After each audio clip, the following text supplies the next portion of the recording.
like where to hide a knife on the wheelchair. And then like they can do things with the wheels because someone has to get to them, right? Yeah, right. So someone essentially has to be all up in their space. So if you weaponize the person in the wheelchair, it's like bad news.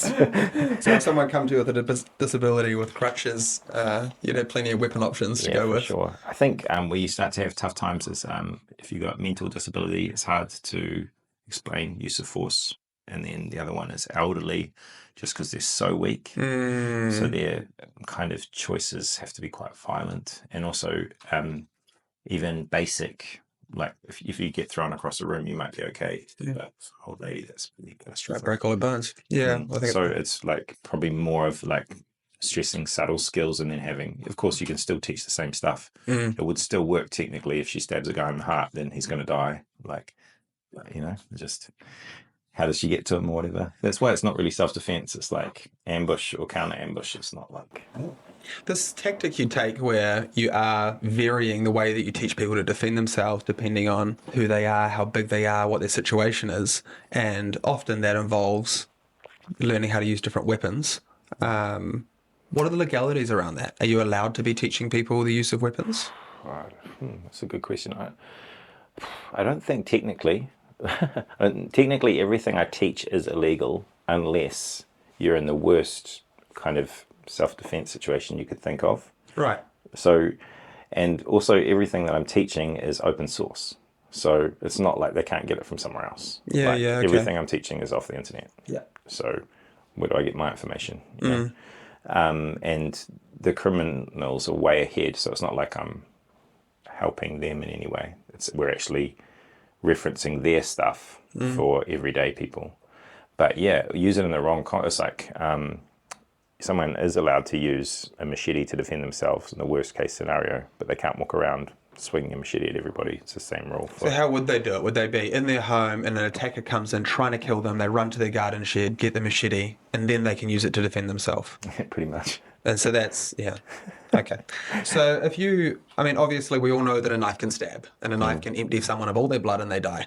So when you're showing someone you want to drive the knife forward in this way, you're not exactly imparting knowledge that most people don't have that have used a knife before. It's more about you can't instruct obviously someone to carry these weapons on them. Yeah. But you can give them the theoretical skills of how to use them. Exactly. If you get to it, or if you need to source a weapon from the environment, then how do you use it? And is that sort of how you kind of, for lack of a better word, maybe get around it? It is a hypothetical scenario that you're teaching? Yeah, totally. And I think, I guess there's also the element where it's like, I guess someone could technically take me to court. They could say, I use these things I learnt, and then I hurt someone and then I'm going to blame this guy.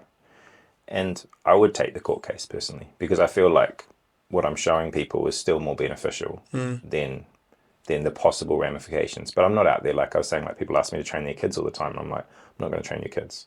I can't just hand out firearms to kids, and it's like, that's essentially what I'm doing. It's like, once you get that skill download, you're weaponized, you know which targets to hit, you know how to hit them, and you know which weapons are going to be better against what targets, what type of weapon. And so you say you've learned this all off the internet. Have you ever had occasion to use any of these skills yourself in the real world? None of the dangerous stuff, just like restraints and stuff for like security work and stuff, but nothing like, I've never had to do anything kind of catastrophic to somebody. So you're not using your most violent weapons in security work. What do you do? Maybe like finger locks and groin shots or something. nice stuff, so they can go to the next bar. Security are quite limited of how they can take down people, though, aren't they? Like, you can't just be punching someone in the face. I think, again, where you're limited with security is you're not allowed to have weapons on you. So a big issue we have in security over here and in Australia is, have you heard of stemming? No. So you take a wine glass, you cradle it by the bottom of the base and break the top off, so then you have like a glass stem, essentially a punch dagger. And so like, if you're in security, you can't have anything. Like, the best we get is a torch, and then someone comes out with that, and they can just make that like in front of us. Yeah, right. So I think in other countries where prevalence of violence with weapons is higher, they've got a better kind of screening process. And it's happening more in Auckland now, like with a high increase in gun and knife crime. I think we're seeing like there's much more wands on the doors than when I was working in town. Wands being a magnetic detector? Yeah. Right, okay, so that's becoming standard now just in Yeah. every club, is it? Yeah, I think so. I think it's pretty normal, especially we've got like a printed gun epidemic as well in Oh, Auckland. 3D printed? Really? Yeah, because When that first started out, I remember when 3D printers were really starting to kind of take off. Yeah. That was becoming a thing, and they're saying that there's a really high chance they can backfire, or they may be only good for one shot, but that one shot will be a lethal shot, and it's kind of the perfect assassin's weapon. yeah, well they've got better now. Yeah, They've of got better at course. doing them, and they can sell them to the gangs, and they take a 22 round, so the ammunition is pretty available. Is that right? Yeah. Can you buy? I mean, Oscar probably knows actually, but can you buy ammunition without a license? Do you have to have a license for the ammunition as well? Okay. Sure, yeah. Yeah, right. So they just have to have a friend that can hook them up with some 22, or any farmer in the country. Yeah, scary, eh? Yeah. Well, there's actually a surprisingly very small amount of people that have their gun license in New Zealand now, a couple of 100,000, somewhere like that. Yep, because they're cracking down on it hard, making it very hard to get the license and increasingly hard to keep the license. Yeah, but like gun possession must be so much higher than that. Oh, of course it is. Yeah. I mean, what do we think happened during that amnesty, whatever they called it? We're handing in all these guns. Of course, only law-abiding people Good hand in their people, weapons. I just don't quite know what they were expecting there. I don't know how many gang members were there handing in their weapons. Yeah, yeah, exactly. So you're kind of taking the arms off all the people that might need them. Yeah, and you're kind of creating a black market as well. Yeah. So as far as, I mean, you've been doing this for quite a while now. Yeah. Before the Forge, I know you had another gym on Waiheke, and before that, what were you doing? I had a dojo in town, and I was doing security in town. So yeah, I started when I was like 18 in this particular kind of, I guess, style of martial art, weapons-based stuff. And then, yeah.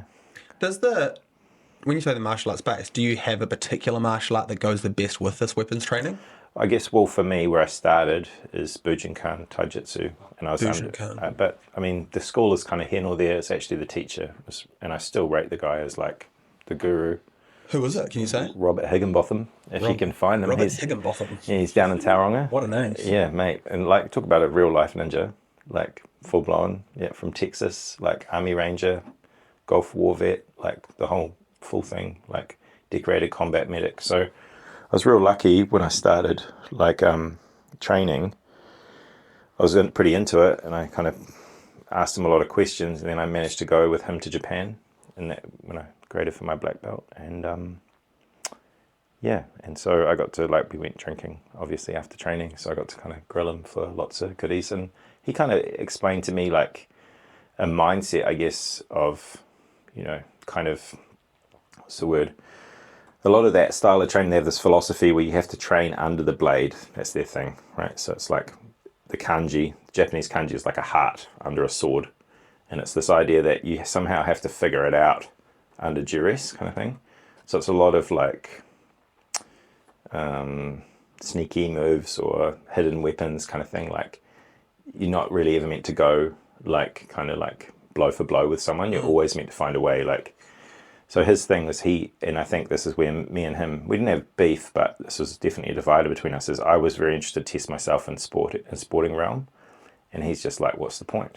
He's like, you're just blunting your blade, He's like, you should just train to be as lethal as possible and then just choose which tier of violence you need for the situation. But the problem with sporting is that you're basically ignoring all the primary targets. So his whole idea is if steel isn't sharpening steel, you're wasting your time. Yeah, and if you're not actually training, he's like, what are you training for? He's like, if you want to train for sport, sure, but if you want to train to win in a violent confrontation, then you need to train in that direction. E.g., like why, you will never see a modern day martial arts school teaching weapons, maybe a stick or something. So this guy's who really instilled this kind of culture in you and the concept. Yeah, right, that you've built off that ever since, right? Yeah, and I think because he comes from that kind of like, I don't know, ranges, they're kind of like small unit tactics. There's always that kind of approach of like ambush, counter ambush, and very kind of, his thing was like, he has this quote, and I don't think it's his, but he used it a lot. He's like, well, if they cut your flesh, you cut their bone. If they cut your bone, you take their life. He had this you always escalate above. If they started it, then you're fucking finishing it. Yeah, right. And this is just obviously in a physical life and death confrontation. Yeah. Because it seems like logically I'd say, let's de-escalate. Let's pull the situation down. But you're saying no, like go for it. Oh, no, definitely. His thing would be like, if you met the guy in the street, like you would never know. Like he looks like an accountant, literally. Like no tattoos, like... I guess from the name, actually. Yeah, right? Like there's just no way. Yeah, right. But he had murdered like 10 dudes in 5 seconds, It's just like... He had or he would? could. Oh, right. He could. He could. And like, I asked him about what was happening in the Gulf War and stuff, he's taking like fire and everything, He fought in the war? Yeah, here's a LERP, so it's like a long range reconnaissance patrol. So they're like out in front of mounted cavalry. So they're like, he basically described himself as like bait. But yeah, like pretty full on stuff, and having to learn like a lot of like sentry takedowns and stuff like that. So I guess that was the stuff I was asking him What about. was that? Sorry, a sentry takedown? Yeah, so it's like that's like close quarter kind of violence, where you're like killing a guy in close proximity.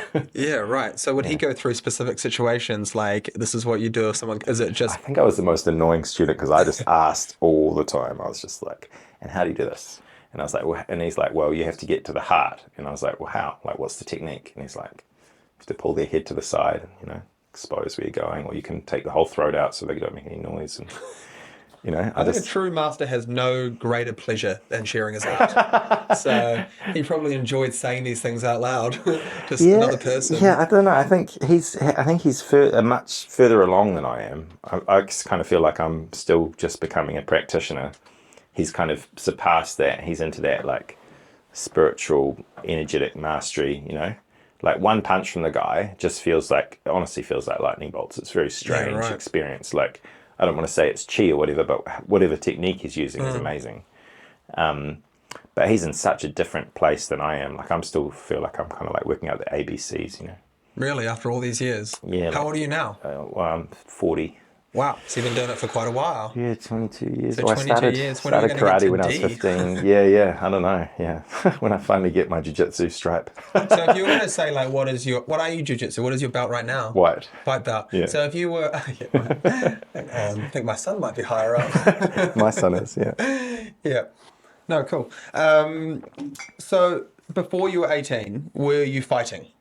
Before you went away with Higginbotham and to Japan and learned all these death skills, were you a violent person? Did you get in fights in school? I was bullied. I was bullied in school for sure. You were, I was heavily overweight, and I went to a new school. I was bullied kind of all the way through primary, but then I went to a new school when I was about 14, and it was a lower decile school in Taranaki. So I was an Aucklander, and I was primarily from like a private white school, and then went to like a school with like lots of Māori kids and stuff. So it was just on really, and yeah, targeted for my weight right off the bat. Just the usual stuff, just getting like nothing major, just like the odd bit, like getting the bash at the pool or something because you're fat, so you just have to stay out of the pool, or like just shit like that, Yeah, but that must have sucked still. Yeah, but I did like hearing people's stories now as an adult. Like I definitely didn't have it that bad. It was just negotiating high school in that time, Yeah, but in saying that, as a little fat kid next to the pool that got damaged then couldn't go swimming, it still feels really bad to you then, even if someone had a worse sort of thing happen to them later. Like whatever your worst thing is at the time is the worst thing that has happened to you. Okay, I'll give you that. It was bad, and it did feel alienating and stuff. But the cool thing, I think, in retrospect, someone else was talking about this the other day, is it's like those are the best teachers, because it's like that's when the chips are down and you kind of start to rely on yourself. So Dad's like, well, you can bike to school to lose weight, and you can go to karate to defend yourself. Yeah, right. And so he sent me, and it was pretty funny because Dad just like he's like, what type of karate do you want to do? And I rang up my mate from Auckland. I was, what do you do? And he's like, oh, I do Kyokushin. I was like, okay, I'll do that, Yeah. So I signed up to Kyokushin and went in, and Dad just basically dropped me at the door and didn't come back for 6 months. And he came back 6 months later, and I was like, oh, Dad, I've got a grading. You want to come watch? And he's like, he finished. He's like, you just got the shit beaten out of you by adults. And I was like, yeah, but like I don't have problems at school anymore, Yeah. And did he train as well, your dad? Not at all. He was shocked. He said he came in. He said he could see the tears pouring down my face, and I would just hide under my gloves. And he was just like, he's like, I could see you crying. And I was like, nah, it's just sweat, like, but it was so important because it was horrible and it was really painful. That dojo was, I think the teacher ended up getting done for some sort of assault or something. Like he's quite a Right. loose unit, and so we were all just getting the kind of bash in there anyway. And that's why you were crying, because you were literally just getting beaten Pain, up. yeah, Right. by an adult, but it's like, it wasn't head hits, so it was just to the body or whatever, because it was like, but it was all kicks. You could kick to the face, but you couldn't punch. But as bad as that sounds, you're not speaking about it with like a tone of, oh, it was so horrible. It seems to have been a formative experience. So important. I think where my kids are really lacking is they've got a sugar-coated lifestyle, with two loving parents, and the sad thing is, like, What a horrible thing you've done. we don't know how well that prepares people for life. Like, it prepares people for a cushy life, but like, I'm so thankful for like early formative lessons of like, because then along comes a teenager and tries it on with you 6 months later at school, and you're like, fuck off, cunt, I got no time for you. And he knows it, and and you don't even have to have a confrontation. Like you're talking about, like you can de-escalate because you got the skills to rip someone's head off. Then you don't actually need to have the ego monkey dance, So I think. And is this what happened in that 6 months? Did you go back to school and you're just like, come on then, let's see what's up? People just stopped messing with me. Something changed. It was like fights didn't happen after a bit. Attitude, eh? Yeah. Yeah, right. Yeah. And so that point in that 6 months where your dad abandoned you at that gym and you got beaten up by adults, all of that really is what led up to going away with, his name I've forgotten, We'll call him Rob. Or Bob. Yeah, Rob or Bob. Yeah. And going away with him to Japan, and then you come back to New Zealand, and then you've basically gone into a career of improving and teaching what you've learnt. Yeah. Well, I guess I was off base for a while. I was always training martial arts while I did my other job, but I didn't. Yeah, and I was doing security part time. Yeah, I think. Yeah. Because security is a hand-in-hand job with what you do, isn't it? Like, you must feel confident standing there at the door. Yep, I do, but it's not. It doesn't really like, you kind of have to train outside of it. Like, there's definitely plenty of security guards you'll see around who don't train. Like, so I think it's good because you can kind of like, you can knit it together and practice that side of it, but I don't know if a lot of people see it as a requirement. Yeah, well, there's a few of the guys that just work with you, and they simply by their size and demeanour, they don't have to be big fighters. They That'd be the dream, big guys. And I don't think Yeah. you and I are ever going to be able to just stand there like a door. I have a funny and be door the story door. actually. go on. So when I started doors, I just had a short stint, and then I was off for a while, and then I ran into Rugby World Cup was coming in 2011, and I ran into a guy at a bar actually on my birthday, and he was like, "Oh, come work for me." So I looked him up the next day, and he gave me a head of security job at a bar. And I used to work this bar, and what would happen is I'd finish the bar at 12, and then I'd go to another bar next door. It was kind of big. And they would put me at the back door, and the funny thing is the boys called me White Chocolate because I was the only white boy on the team. And I was the smallest. And they would just leave me there on my own at the back door and basically use me as bait. She's just so sweet. Yeah, I just sat out there, exactly. And like, guys would come and talk to them at the door, and they'd be like, "Oh, what's the deal with lone white boy?" And they're like, "Go find out." And I was just like, And they head back there and it's just like find this nice classic little piece of smallest guy chocolate. on the team. Yeah. Yeah, nice. Yeah. Well, it's kind of like your trainer, bait at the front, Yeah. get the boys from the back. Oh my god, it's just, it's funny. Yeah. But what you've described is kind of it's common. It's common for kids and teenagers to get bullied about whatever it might be: race, being fat, being stupid, Anything they having can find, disabilities, right? anything. Because kids are kind of looking for stasis. They want everything to be the same and normal. And when it's not, then you got an easy target. And I wonder the how many push off kids there are right now going to bed crying, knowing that on Monday they have to go back to school and face all the same crap again and do the same things, and how much better that they might feel having a few of your skills under their belt. And I'm not necessarily talking about 10-year-olds. I'm meaning people that are bigger and more dangerous and moving towards the end of their school careers as they prepare to enter the adult world. And I just wonder how many other people could go through an Elwyn story and trajectory of being this kind of sad, beaten up kid, and then moving all the way forward to being someone now that will probably feel pretty confident walking down most streets.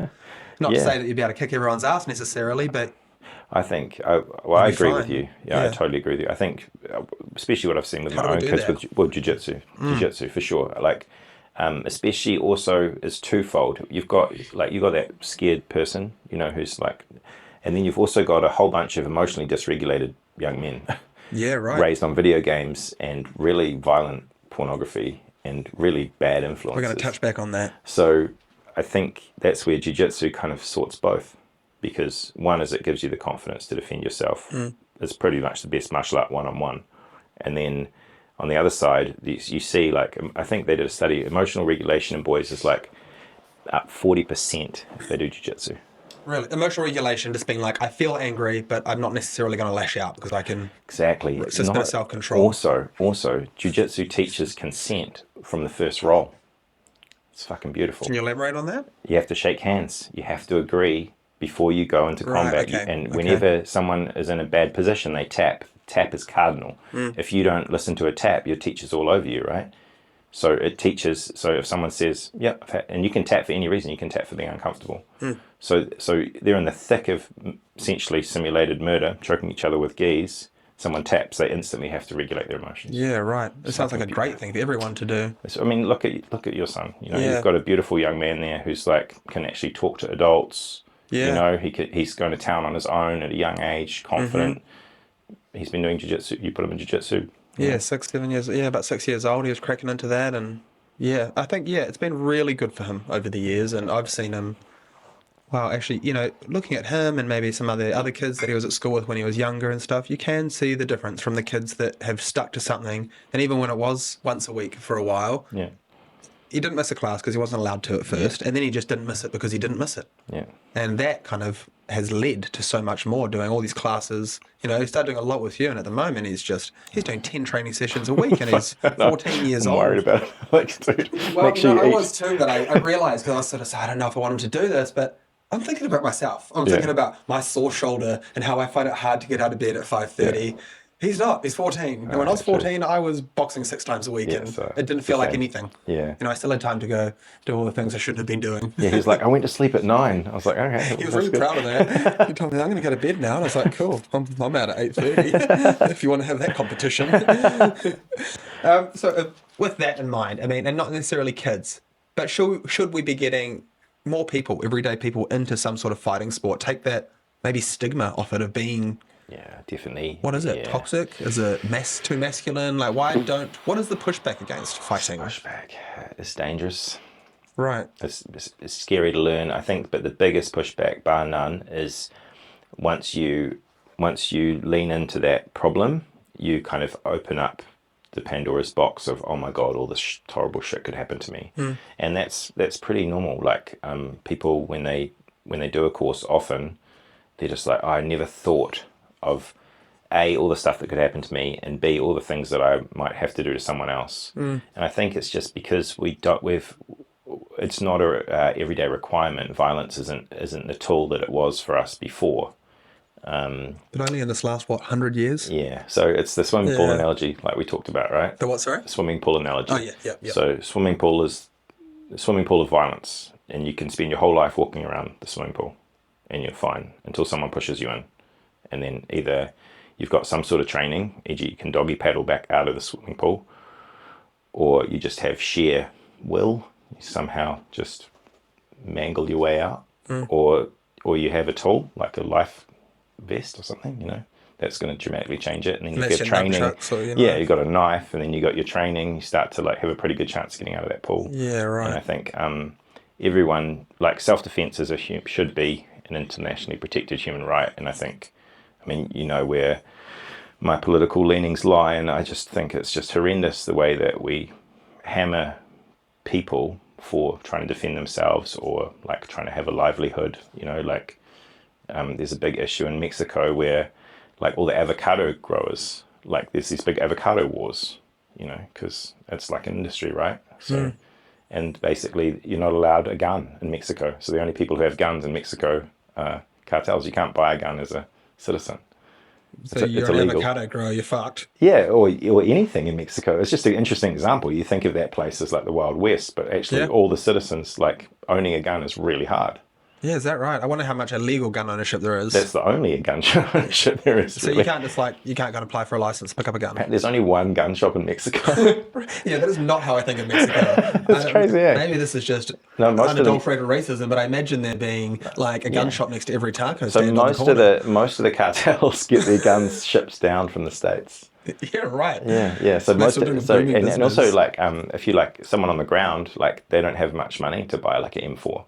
So what they buy is like some hand-me-down revolver or something. It's like, and then we've got the same problem in New Zealand. You know, like everyone gives up their guns. You have a home invasion. You know, you can't use. You know. And even if you could use it, do you have to go to your locker and get the gun out and, then go into your ammo thing and get the ammo out, and then this time you've been stabbed in the back 12 times while you're trying to do your little lock. Yeah. Or you go and you do use it and you don't have CCTV, so you get charged anyway. Well, then that's where you come into non-lethals like bear spray and tasers. Like, it seems ridiculous to me that any woman shouldn't be carrying that at a minimum. Right, it's illegal in New Zealand as well. So this actually segues really well into what I really wanted to talk about. You're talking about this sort of trauma of learning about violence.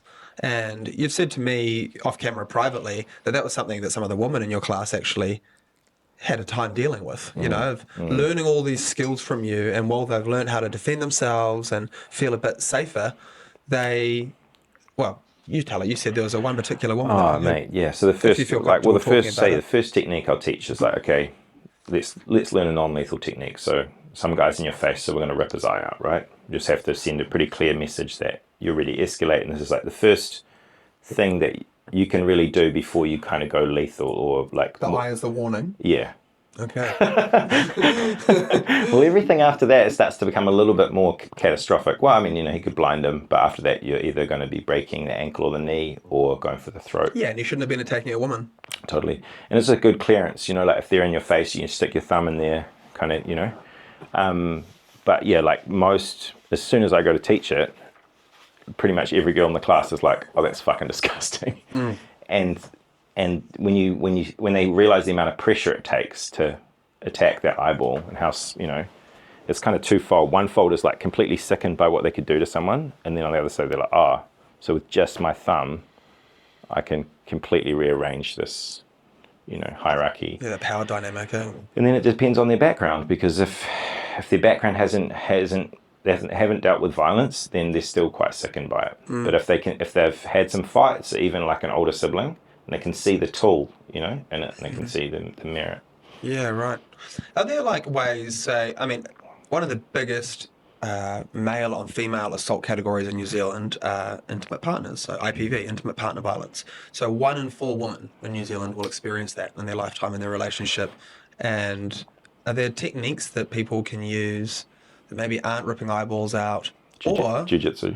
Jiu-jitsu, yeah, but on the other side of that, what would you say there? If a man is attacking his wife in the home, should she be using those things on him? Well, isn't it? I mean, I don't know the statistics, but isn't it pretty high for like intimate partner like murder, homicide? Yeah. As well? And also 50%. I don't have all these stats in front of me, but today I was reading that 50% of all female murders by their partner are done while she's trying to leave the relationship. Yeah. So that's escalating on his part, isn't it? Whereas you're talking about her escalating her violence. He has already, and it's ended in her death. Yeah. So I mean, you've got a really tricky situation there. I think again, I can't really account for the variables of how someone gets into the situation. Probably what I teach is just ranges. So it's like if she's in this situation, she's in the kitchen and she can get to frying pan and crack them with a frying pan, then that's something that I'm going to condone, but I think jiu-jitsu is up there for one-on-one. Okay. It's where jiu-jitsu doesn't really stack so well with what I'm doing with like counter trafficking or counter abduction stuff. It doesn't knit in quite the same way. There are elements you can use, but one-on-one, like in the house, especially if you're trying to control someone, maybe you don't want to completely ruin them. I mean, a choke, put someone unconscious, so you could armbar them technically. Teach them a lesson, so to speak. Yeah, in theory. But no, I mean, I think what we need to educate there is probably, again, outside my ballpark, and there are some guys doing some awesome stuff with this, namely Richie Hardcore. Yeah, right. I think what he's doing for like violence and male assault on women and stuff is probably much more than I'm doing. I'm teaching nuts and bolts as like a technical solution to a very bad problem, but he's going into high schools and he's teaching kids about consent, and he's changing a culture. Is he also showing them how to actively defend themselves? No, he runs a Muay Thai club and stuff, and Okay. runs female and male classes, and it just approaches it from a much more societally kind of driven way. Right. Whereas I guess what I'm doing is kind of like more technically based. Normally for adults, like a lot of travelers have kind of come through. Where I kind of started doing the specific stuff was a guy actually hired me to teach his family. Right. So a well-to-do guy on the island came over from America. He's like, when you teach my daughters, this stuff, and I had the qualifications and stuff. So, but yeah, I think I know it's kind of a long-winded answer, but I think people could use my stuff for sure to defend themselves, no doubt. It's just the catastrophic nature of what they're going to do to someone. It would be hard to justify if you're emotionally entangled with someone. My stuff, a lot of the stuff we talk about is dehumanizing the attacker. Like, it would be very hard if you had to do what I'm teaching.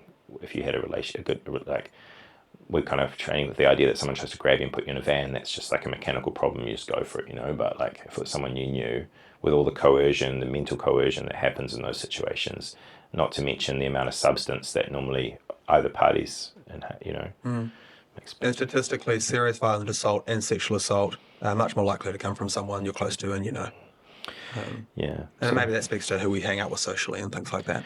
Again, I think it's that thing. It's like, teach your daughter's jiu-jitsu, She's in bed with someone and it all starts going south. Well, she can completely reverse that situation and put that cunt to sleep. Like, right. This is in a situation where she's given consent and maybe has decided. She could be halfway through the act, and she could, like, if she knows jiu-jitsu, right. she can that whole game is there.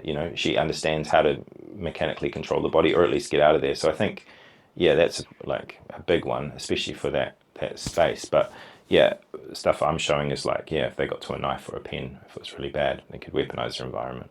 So that's like the one sort of grey area that I haven't been able to quite get through here. Is to say you teach, we'll say Charlotte. You teach Charlotte, she's walking down the street, and this guy's attacked her, and she's managed to get a thumb into his eye and pop his eyeball out. The situation has changed. He's freaking out on the ground. She stays there and calls the police. The police arrive. What happens next? Technically, she would be okay. Okay. If she can prove that he assaulted her first, is that it, or? Yeah, I guess he could technically argue that she somehow jumped him. Okay, but that's pretty, yeah. So as long as she uses her hands and not some sort of premeditated carrying a weapon, she's pretty safe. That's the problem. If you carry a weapon, you completely get done. So you got to turn yourself into a weapon, and this is jiu-jitsu. Yeah, that's jiu-jitsu. Or also what I'm condoning is actually what I teach is how to carry a weapon. Because the thing is a lot of the people I train aren't necessarily in New Zealand where the situation's going to go down. Like, a lot of people are looking at this, like, one girl went to South Africa, someone else went to Thailand. It's like, it gets a bit more Wild West. People are much more interested in this stuff. But within the context of our legal system, she'd be fucked. One of the young women, your class the other day, she was talking. It was really interesting. She was from South America, and she was about to go traveling again. And she was like, she had a story about the guy with the hockey stick. Yeah, a guy tried to steal her gold necklace, and it was actually quite funny in a slightly broken English in this way. She's like, and then I hit him, and I cracked his head, and he fell on the ground, and then he tried to get up, but he was very unconscious, and had to, it was like explaining it around. She's like, so this is why I want to learn how to defend myself. And I thought, wow, don't know if you need help. Well, I mean, you're on the money. The difference between Kiwi women training and the South Americans, Italian, but anyone international, but South Americans specifically, I don't know if some of the countries, the cities there are sketchy as. But a classic one is I'll do a test. So everyone starts the class and I'll be like, let's just do a quick situational awareness test. Who's watching us while we train? And the South Americans are like, that guy. And the Kiwis are like, yeah, right. So they're completely switched off. What is that? Well, I asked the girls about it, and they said it's honestly like being switched on. They call it it's like their street sense, And they said, once I get off that plane, I'm back on. And Well, I mean, what is it for the Kiwi woman? Is that a false sense of security? 100%. We're in a sugar-coated society. So then I guess the question is, why are we having this discussion? Because there definitely has been a cultural shift. And there's been this move away from women don't need to be protected, they're independent, and at the same time, when a woman does get attacked in the street now, guys pull out their phones and start filming it. There isn't the same reaction to jump in and do damage. And when those people get talked to afterwards, things are often, I'm worried I'd get done for assault. Yeah. You know, I don't want to put myself in danger and things like that. Whereas I think go back even 60 years, in most Western societies at least, something's happening to her on the street, there'd be 3 or 4 guys stepping in For sure, immediately, and that guy would probably get hurt. So what has happened here? What is this cultural shift that has gone on? And how do we reverse it? Mate, I don't know. I know it's I been can a only speak question, for myself, I guess. Yeah, well, just what's your idea of it? I mean, you've got a good sort of insight into all of this, really. Better than most. I see, like, I'm raising 2 boys, right?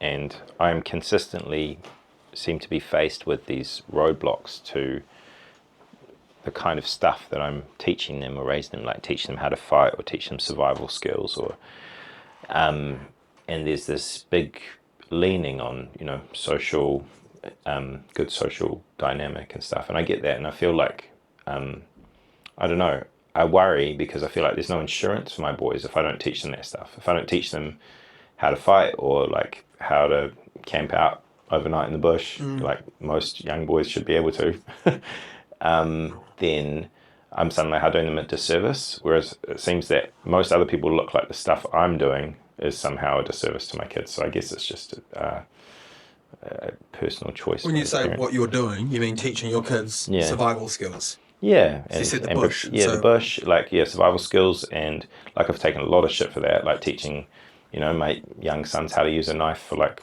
you know, survival, not for like fighting or anything. Who buy teachers and things, or exes? Yeah, right. Grandparents, you know, like, I guess, you know, the collective, you know, and then the teachers.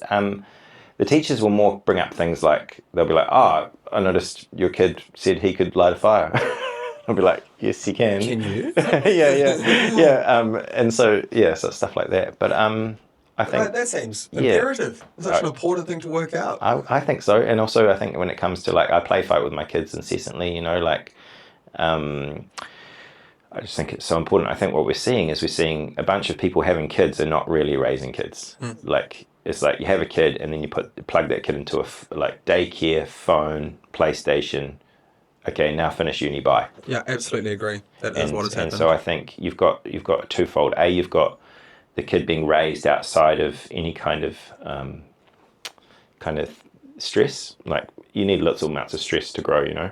So there's no real stressor to make that kid kind of evolve. So they kind of get stuck in that emotionally dysregulated kind of space, you know, video games, like a lot of adrenaline, and then being raised on the internet and that whole demon pile that's being downloaded to those young boys. So you got this kind of combination of, like, really violent thoughts and imagery, but no actual tactile feedback for what can happen. So and then I think just absent parents. And maybe it's because a lot of those tough guys from back in the day, like, people didn't really like having parents like that, so everyone's trying to be nice now, and then we've kind of raised this next. Yeah, right. My dad made me go out in the rain and do this. I'm going to make sure my kids are nice and warm. Yeah. No, I understand the feeling behind it, and I know that as a parent of a son as well, sons, that you are trying to balance that all the time, of trying to give them... Like, when your kids come and they're like, I don't want to do jiu-jitsu, and you're like, you have to go, but you feel stink. Like, you do, yeah. Party is like, oh, yeah. The phone's the big one. I mean, I would love to be able to take the phone and all the rest of it, but the thing is that the society is set up in such a way that you really are ostracizing them if you do that, because unfortunately it is the sort of town square, or whatever you want to call it. But or like when they talk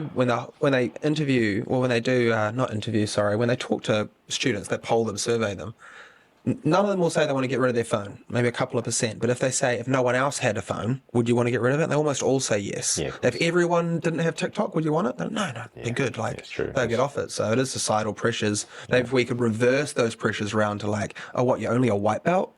You know, like, come to class more. So how that might be then the solution, is that you fold these sort of things into schooling. So if it is the school raising the kids, so to speak, then 2 hours of jiu-jitsu a week in a survival class. Dude, man. For boys and girls. Yeah, for sure. Jiu-jitsu in schools, like, would be wondrous for everyone.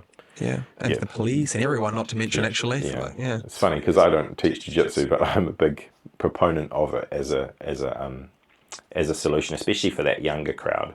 I think where it falls down as a martial art and some of this that kind of softening of our culture falls down is when we're kind of faced with true violence, because we don't want to raise our kids seeing violence or they haven't experienced it.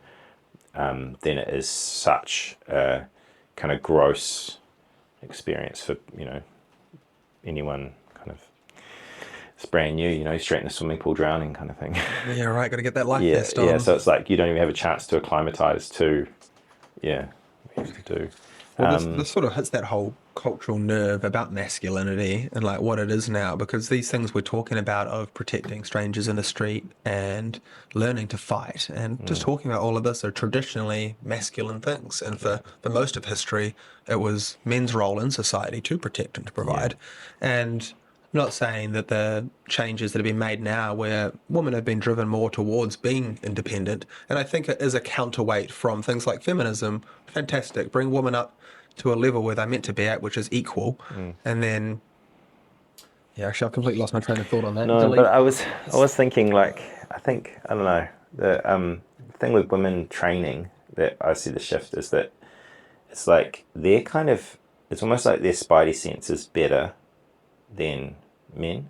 So there seems to be this gravitation, like you said with the women you surveyed. They kind of like they're worried collectively about something, and we don't have men as protectors like we used to. And I think there is this independent nature, but knitted on top of that is like this truth where they have to actually are going like, I have to rely on myself.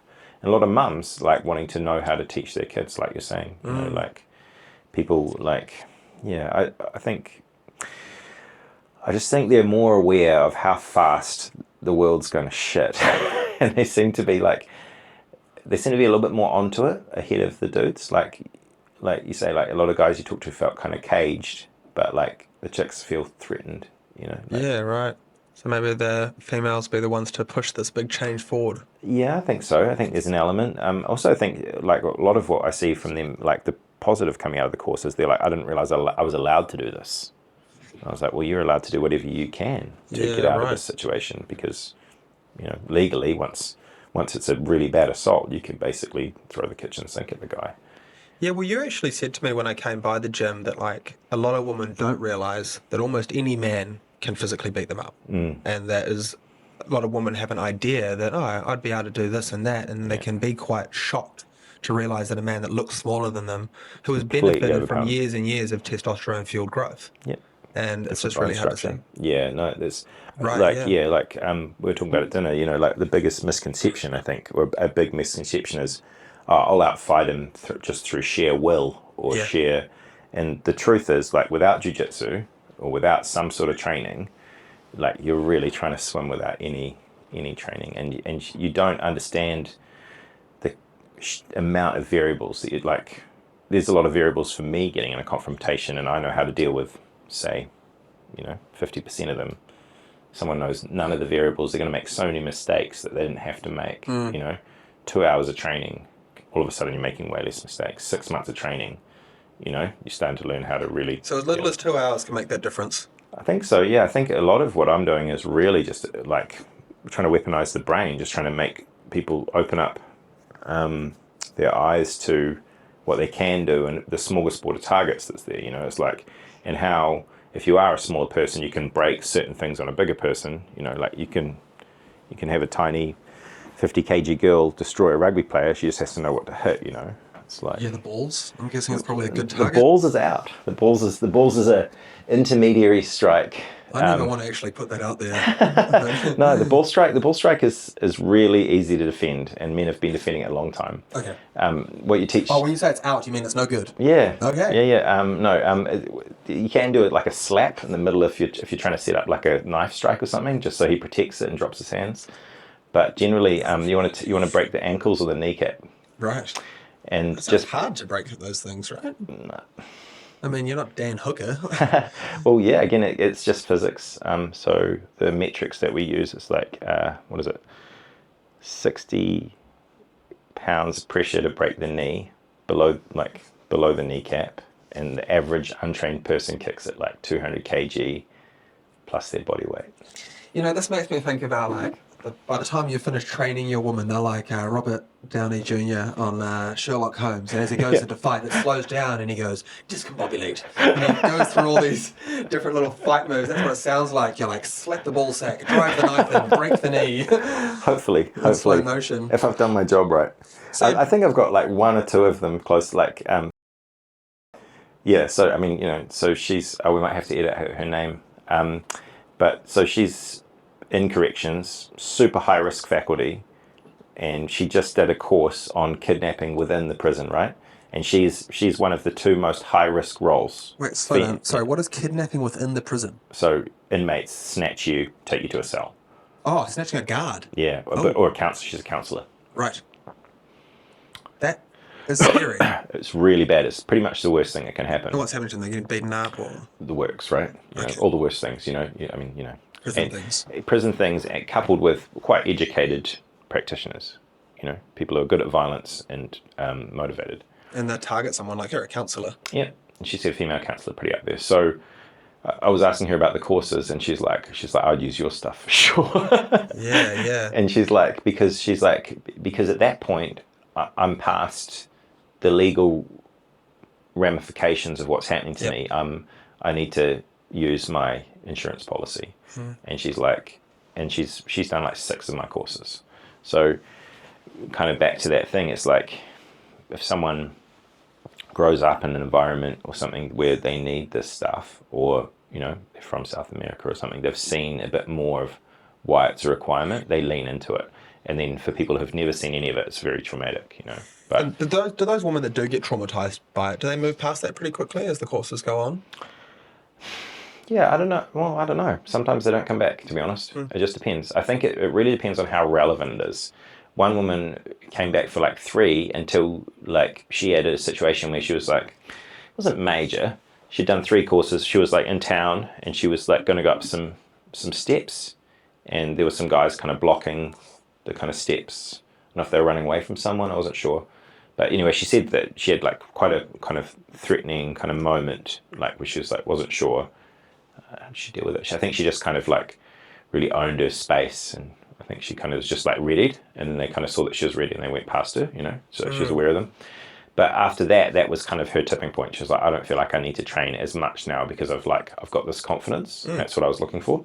So awesome. My argument is that people should train all the time and have their skills like dialed in, but that's their journey. Like if I can just help them get a kind of taste or a mind for it.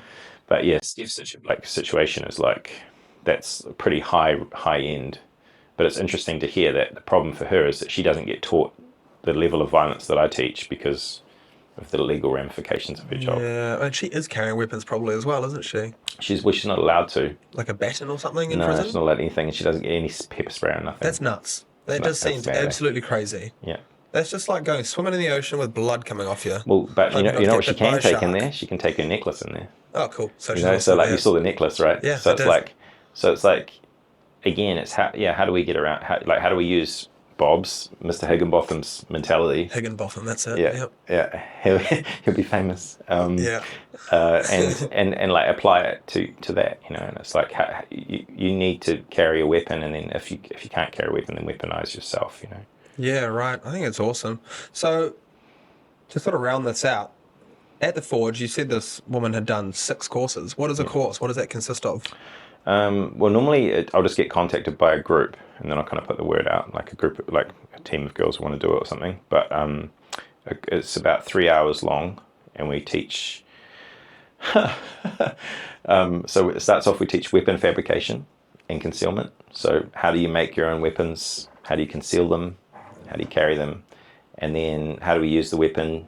So we use a blade and a puncturing tool, so either like a spike or a blade. And we kind of teach that. And then the next stage is we teach empty hand. So escapes to grabs and holds, and like kind of what we can do empty hand. So that's the ankle breaks, throat shots, eye shots, stuff like that. And then we do escapology. So this is kind of like, this is new for me. Like, I've only been doing the skate portion for like a couple of years. I just did Zoom courses with a guy from Mexico. Right. It's fucking awesome. Zoom. Yeah. Zoom escapology. Dude, I'm telling you, man, the internet, you can learn anything you fucking want. Wow, okay, cool. Oh, dude, the second class with him, I can't even talk about the stuff I learned in the second class. That was awesome. Don't, please. Then we used the necklace. So the necklace was a big game changer because it's like, they can cut their way out of zip ties, they can cut their way out of duct tape, any kind of nylon rope they can cut out of.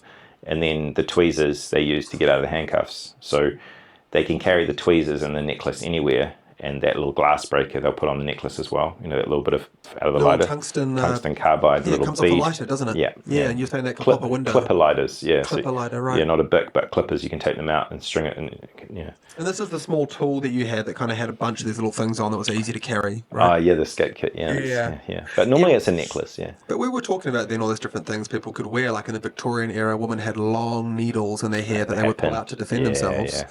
You know, the hairpins, and then you were showing there was a certain type of hair tie material that could even go on a plane or anything. Yep. And that can be used for all sorts of well, like the garrote. Yeah. Well, that's a weird thing about our course as well, because it's like kind of like a counter abduction course. So you've got you got 5 minutes to make a weapon because they're going to bust into your motel room, and you've got to take it with you. You've got to hide it in your underwear, and then we don't go over this exactly, but this is the context, right?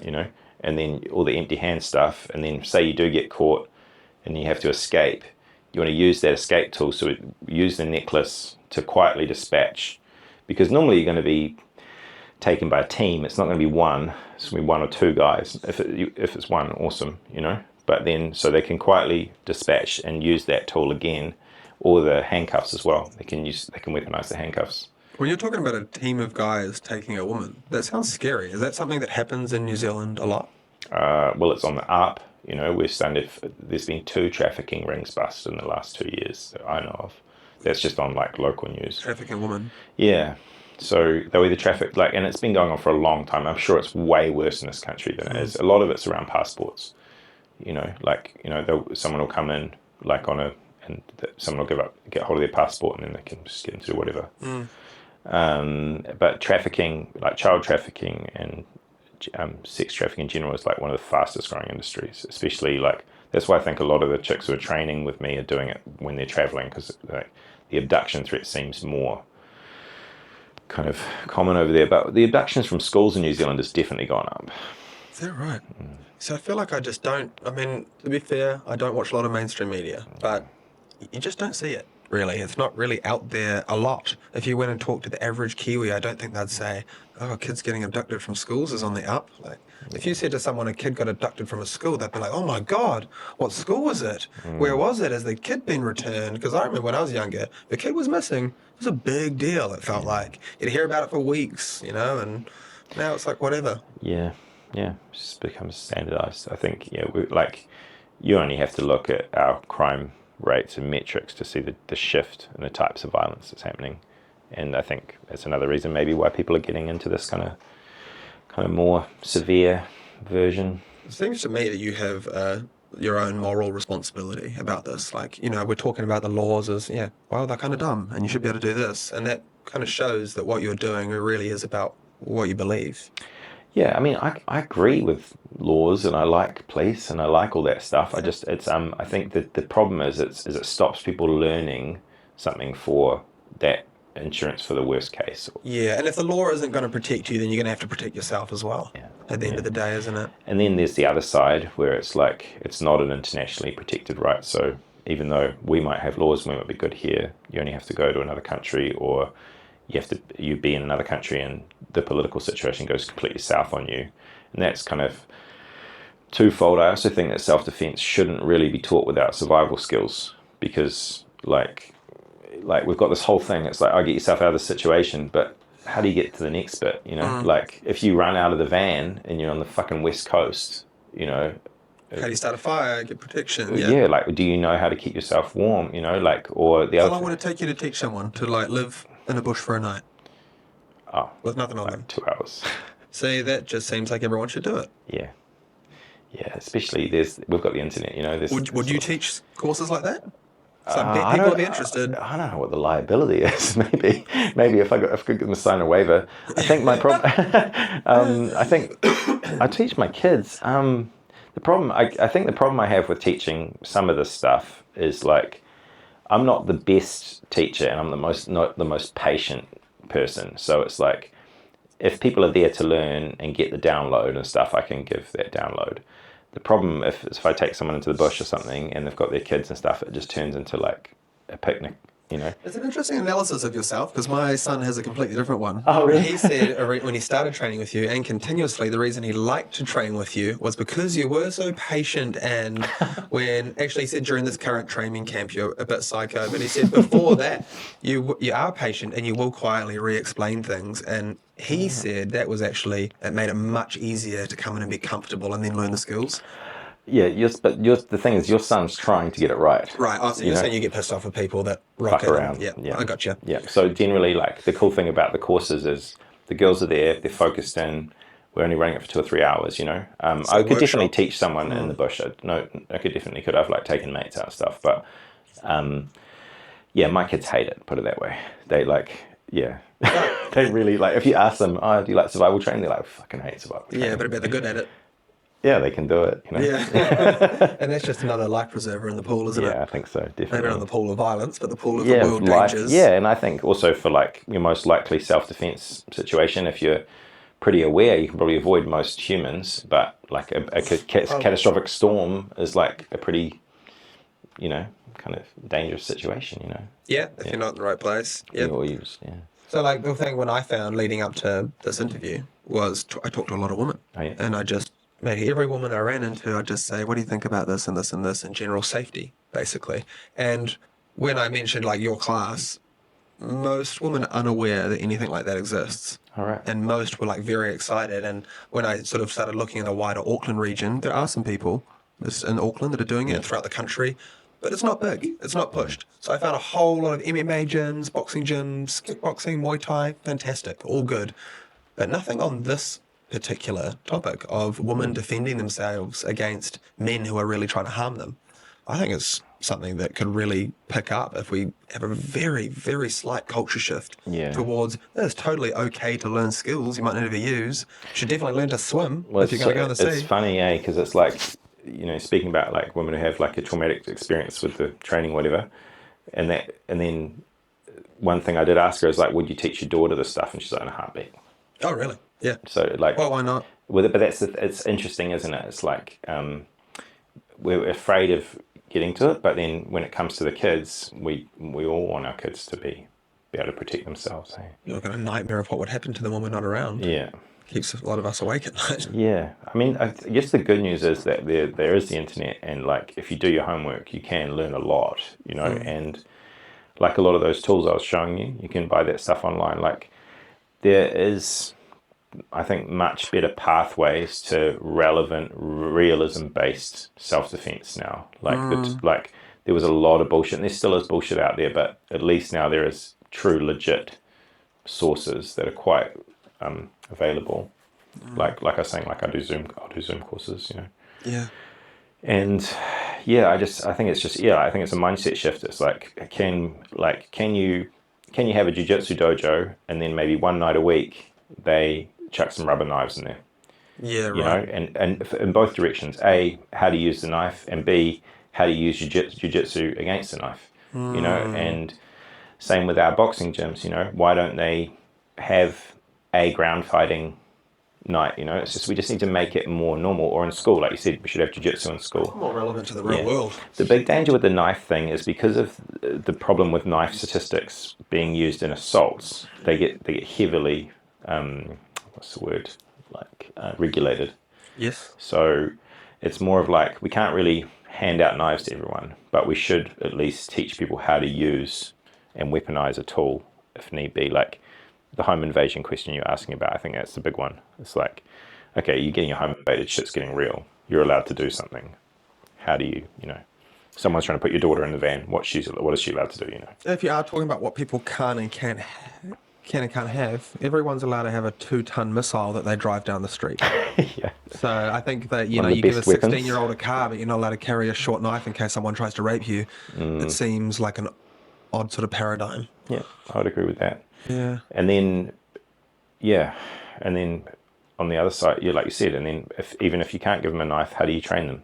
It's like, where do you find a legitimate coach or a coach that's like covering the stuff realistically? Because that's the worst thing. You go and pay for training, and then you watch your kid go through a class, and it's like, all of a sudden they've done all this stuff, and none of it's relevant. Well, they could learn at the Forge on Waiheke. Oh, nice. So do you have, we'll put your social medias at the bottom, but do you have anywhere you want to direct people to go to? Just Instagram.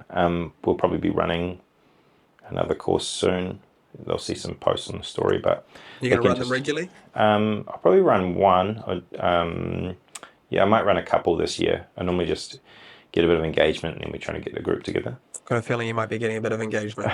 Yeah, maybe. I look forward to seeing it. Elwyn Brown, I very much enjoyed having you here. Awesome. Thank you.